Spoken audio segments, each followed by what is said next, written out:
I'm now working in Bangkok. I'm the head of the Department of Education and Society at one of Bangkok government universities. I work at the Institute of Science, Innovation and Culture, which is a relatively new postgraduate institute, which has been in existence for just under a year. So we're running PhD programs, master programs, and apart from my department, we have global Buddhism and management science. Those are the other two disciplines. But I've spent much of my working life in Southeast Asia, 23 years in Hong Kong. Most of it has been in language education, either in faculties of education, where I've been working on teacher education programs, mostly for teachers of languages, or I've been running large university language centers.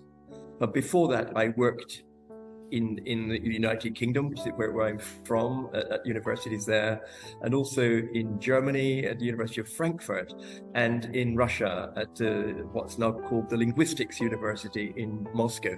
So now I am basically in a state of semi-retirement.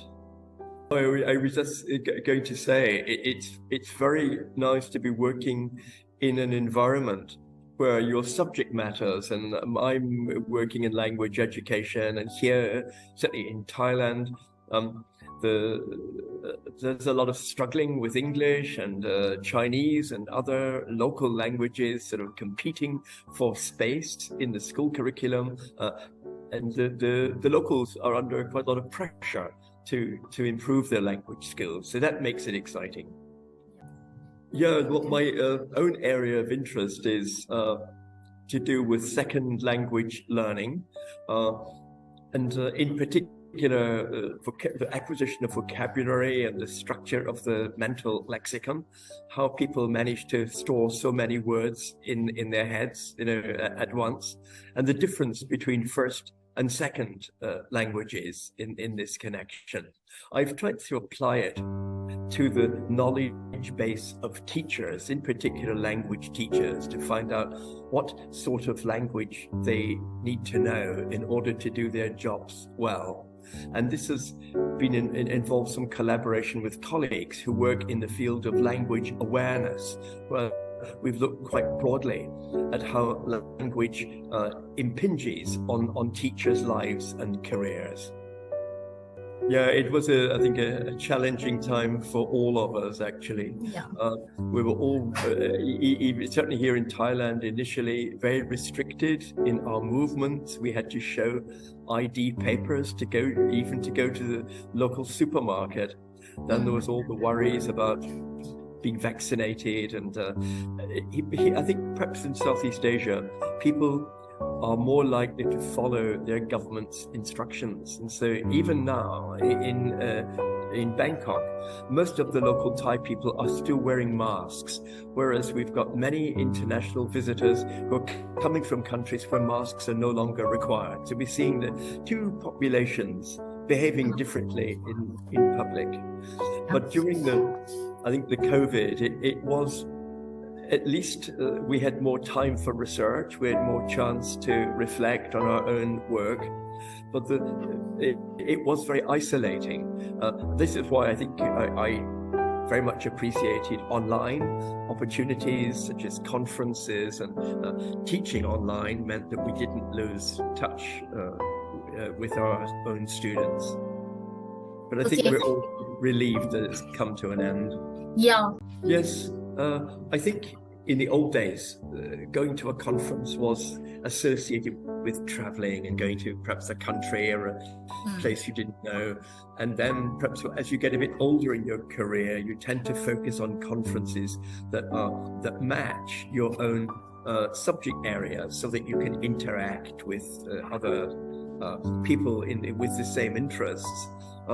Now we've had to try to transfer this to online venues, and I think the online conferences, we've all got used to them, and they've probably become more interactive than they used to be. I think the conference organizers have responded generally rather well to the special situation of COVID. They've still got traditional presentations, but there are more opportunities to interact with speakers online, and also, and particularly your organization organizes like a lot of group activities for the conference members. And I think people appreciate that. They leave feeling that they've been part of an experience, not just a spectator. I would very much.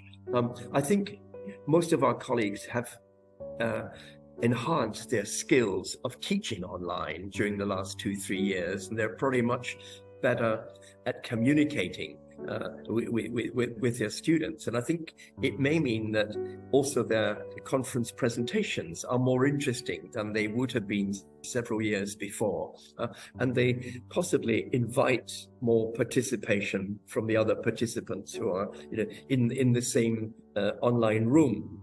No, I would definitely recommend online conferences.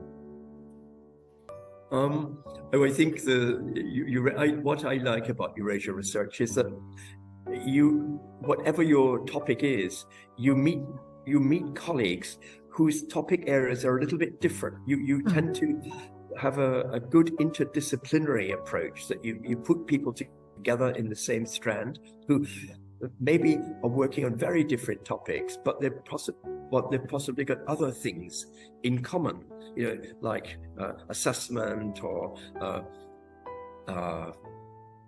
exclusion. That the themes that they're addressing are in common, although their disciplines are different. And I think this is good for everyone who teaches any subject. We often don't know enough about the nature of other disciplines and what experiences students have there. And I find the Eurasia's approach to placing, when you're programming and scheduling papers, I think you take a lot of care over grouping people together who you predict will have something in common. And that programming I've appreciated a lot.